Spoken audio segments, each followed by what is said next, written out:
شروع اللہ کے نام سے جو بڑا مہربان نہایت رحم کرنے والا ہے۔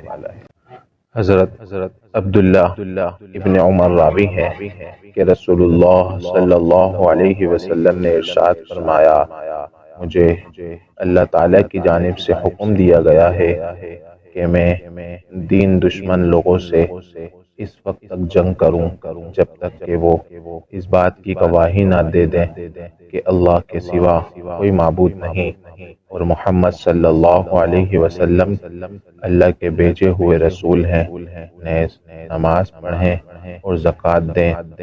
اور پھر جب وہ ایسا کرنے لگے تو انہوں نے اپنی جان و مال کو اس سے بچا لیا۔ ہاں، جو باز پرست اسلامی ضابطے کے تحت ہوگی وہ اب بھی باقی رہے گی۔ اس کے بعد ان کے باطن کا معاملہ اللہ کے سپرد ہے، یعنی وہ جانے کہ ان کا اسلام صدق کے دل سے تھا یا محض اپنی جان و مال کی حفاظت کے لیے دکھلاوے کا تھا۔ مشکوٰۃ المصابیح حدیث نمبر 11۔ حضرت انس رضی اللہ عنہ فرماتے ہیں کہ رسول اللہ صلی اللہ علیہ وسلم نے فرمایا، جو آدمی ہماری طرح نماز پڑھے، ہمارے قبلے کی طرف رخ کر اور ہمارے ذبیحہ کو کھائے، وہ مسلمان ہے اور اللہ کے رسول صلی اللہ علیہ وسلم کے عہد و امان میں ہے۔ بس جو آدمی اللہ کے عہد و امان میں ہے تم اس کے ساتھ عہد شکنی مت کرو۔ مشکوٰۃ المصابیح حدیث نمبر 12۔ حضرت ابو ہریرہ راوی ہیں کہ ایک دیہاتی رسول اللہ صلی اللہ علیہ وسلم کی خدمت میں حاضر ہوا اور عرض کیا، یا رسول اللہ، مجھے کوئی ایسا عمل بتا دیجئے کہ جس کے کرنے سے میں جنت میں داخل ہو جاؤں۔ آپ صلی اللہ علیہ وسلم نے فرمایا، اللہ کی عبادت کرو، کسی کو اس کا شریک نہ ٹھہراؤ، فرض نماز پڑھو، فرض زکوٰۃ ادا کرو، رمضان کے روزے رکھو۔ یہ سن کر دیہاتی نے کہا، اس ذات کی قسم جس کے قبضے میں میری جان ہے، میں نہ تو اس پر کچھ زیادہ کروں گا اور نہ اس میں سے کچھ کم کروں گا۔ جب وہ دیہاتی چلا گیا تو رسول اللہ صلی اللہ علیہ وسلم نے فرمایا، جو آدمی کسی جنتی آدمی کو دیکھنے کی سعادت اور مسرت حاصل کرنا چاہتا ہے وہ اس آدمی کو دیکھ لے۔ مشکوٰۃ المصابیح حدیث نمبر 13۔ حضرت سفیان بن عبداللہ ثقفی فرماتے ہیں کہ میں نے رسول کریم صلی اللہ علیہ وسلم کی خدمت اقدس میں عرض کیا، یا رسول اللہ، مجھ کو اسلام کی کوئی ایسی بات بتا دیجئے کہ آپ کے بعد پھر مجھ کو کسی دوسرے سے پوچھنے کی ضرورت باقی نہ رہے۔ اور ایک روایت کے الفاظ اس طرح ہیں کہ آپ صلی اللہ علیہ وسلم کے علاوہ کسی دوسرے سے پوچھنے کی حاجت نہ رہے۔ آپ صلی اللہ علیہ وسلم نے فرمایا، زبان و دل سے اس بات کا اقرار کرو کہ میں اللہ پر ایمان لایا اور پھر اسی اعتراف و اقرار پر قائم رہو۔ مشکوٰۃ المصابیح حدیث نمبر 14۔ طلحہ بن عبید اللہ فرماتے ہیں، اہل نجد میں سے ایک آدمی رسول کریم صلی اللہ علیہ وسلم کی خدمت اقدس میں حاضر ہوا جس کے سر کے بال بکھرے ہوئے تھے۔ ہم اس کی آواز کی گنگناہٹ تو سن رہے تھے لیکن فاصلے پر ہونے کی وجہ سے یہ سمجھ نہیں آ رہا تھا کہ وہ آپ صلی اللہ علیہ وسلم سے کیا کہہ رہا ہے، یہاں تک کہ وہ رسول اللہ صلی اللہ علیہ وسلم کے بالکل قریب پہنچ گیا تو ہم نے سنا کہ وہ اسلام کے فرائض کے بارے میں سوالات کر رہا ہے۔ رسول اللہ صلی اللہ علیہ وسلم نے اس کے جواب میں فرمایا، رات دن میں 5 نمازیں فرض ہیں۔ یہ سن کر اس آدمی نے کہا، کیا ان نمازوں کے سوا مجھ پر کچھ اور نمازیں بھی فرض ہیں؟ آپ صلی اللہ علیہ وسلم نے فرمایا، نہیں، مگر نفل نمازیں تمہیں پڑھنے کا اختیار ہے۔ پھر رسول اللہ صلی اللہ علیہ وسلم نے فرمایا اور ماہ رمضان کے روزے فرض ہیں۔ اس آدمی نے کہا کیا ان روزوں کے سوا کچھ اور روزے بھی مجھ پر فرض ہیں؟ آپ صلی اللہ علیہ وسلم نے فرمایا نہیں، مگر نفل روزے رکھنے کا تمہیں اختیار ہے۔ راوی فرماتے ہیں کہ رسول اللہ صلی اللہ علیہ وسلم نے اس کے بعد زکوٰۃ کا ذکر فرمایا۔ اس نے عرض کیا اس کے علاوہ بھی مجھ پر کوئی صدقہ فرض ہے؟ آپ صلی اللہ علیہ وسلم نے فرمایا نہیں، مگر نفل صدقہ کرنے کا تمہیں اختیار ہے۔ اس کے بعد وہ آدمی یہ کہتا ہوا چلا گیا کہ اللہ کی قسم میں نہ تو اس پر کچھ زیادتی کروں گا اور نہ اس سے کچھ کمی کروں گا۔ رسول اللہ صلی اللہ علیہ وسلم نے فرمایا اگر اس آدمی نے سچ کہا تو نجات پا گیا اور کامیاب ہو گیا۔ مشکوٰۃ المصابیح حدیث نمبر 15۔ عبداللہ ابن عباس بیان کرتے ہیں جب وفد عبد قیس رسول اللہ صلی اللہ علیہ وسلم کی خدمت اقدس میں مدینہ پہنچا تو رسول اللہ صلی اللہ علیہ وسلم نے پوچھا یہ لوگ کون ہیں، یا یوں پوچھا کہ یہ کس قبیلے کا وفد ہے؟ لوگوں نے جواب دیا کہ قبیلہ ربیعہ کے افراد ہیں۔ آپ صلی اللہ علیہ وسلم نے فرمایا خوش آمدید، نہ دنیا میں تمہارے لیے رسوائی ہے اور نہ آخرت کی شرمندگی ہے۔ اہل وفد نے عرض کیا یا رسول اللہ، چونکہ ہمارے اور آپ صلی اللہ علیہ وسلم کے درمیان کفار مضر کا ایک مشہور قبیلہ جنگجو رہتا ہے، اس لیے ہم آپ کی خدمت میں جلد حاضر نہیں ہو سکتے، صرف ان مہینوں میں آ سکتے ہیں جن میں لڑنا حرام ہے، لہذا آپ صلی اللہ علیہ وسلم حق و باطل کے درمیان فرق کرنے والے ایسے احکام ہمیں عطا فرما دیجئے جن پر ہم خود بھی عمل کریں اور ان لوگوں کو بھی ہم اس سے آگاہ کریں جن کو ہم اپنے پیچھے چھوڑ آئے ہیں، اور اس پر عمل کرنے سے ہم جنت میں داخل ہو جائیں۔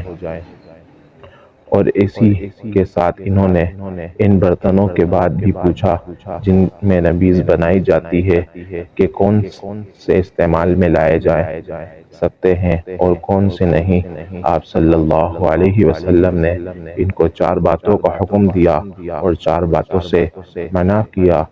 اول یہ کہ اللہ تعالیٰ کی وحدانیت پر ایمان لانے کا حکم دیا اور فرمایا جانتے ہو اللہ کی وحدانیت پر ایمان لانے کا مطلب کیا ہے؟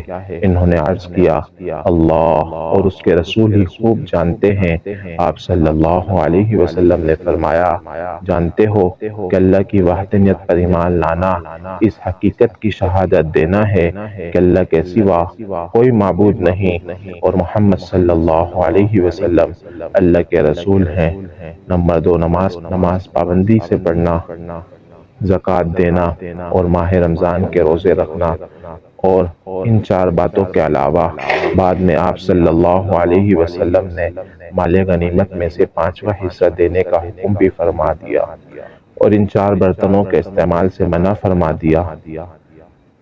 لاخ گئے ہوئے برتن سے، کدو کے برتنوں سے، درخت کی کھوکھلی جڑوں سے بنے ہوئے برتنوں سے، رال گئے ہوئے برتنوں سے، اور فرمایا ان باتوں کو اچھی طرح یاد رکھ لو اور جن مسلمانوں کو اپنے پیچھے چھوڑ آئے ہو ان کو بھی باتوں سے آگاہ کر دو۔ مشکوٰۃ المصابیح حدیث نمبر 16۔ اس حدیث میں جو برتنوں کے نام آئے ہیں یہ وہ برتن ہیں، خلاصہ ان کا ہے کہ وہ برتن ہیں جس میں ایام جاہلیت میں لوگ شراب بنایا کرتے تھے۔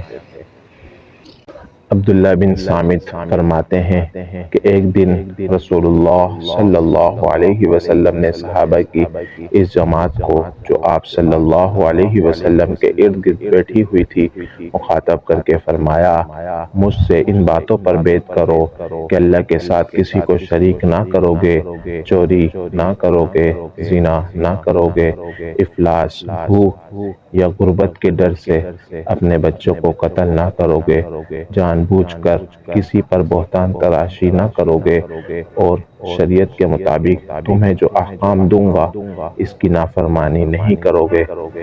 تم میں سے جو آدمی اس عہد و اقرار کو پورا کرے گا اس کا اجر اللہ کے ذمے ہے، اور جو آدمی سوائے شرک کے ان میں سے کسی گناہ میں مبتلا ہو جائے اور پھر دنیا میں اس کو اس گناہ کی سزا بھی مل جائے جیسا حد وغیرہ جاری ہو، تو یہ سزا اس کے گناہ کے لیے کفارہ ہو جائے گی، اور اللہ تعالی نے ان میں سے کسی چیز کا ارتکاب کرنے والے کے گناہ کی ستر پوشی فرمائی اور دنیا میں اسے سزا نہ ملی، تو اب یہ اللہ تعالیٰ کی مرضی پر منحصر ہوگا، چاہے تو وہ آخرت میں بھی درگزر فرمائے اور چاہے اسے عذاب دے۔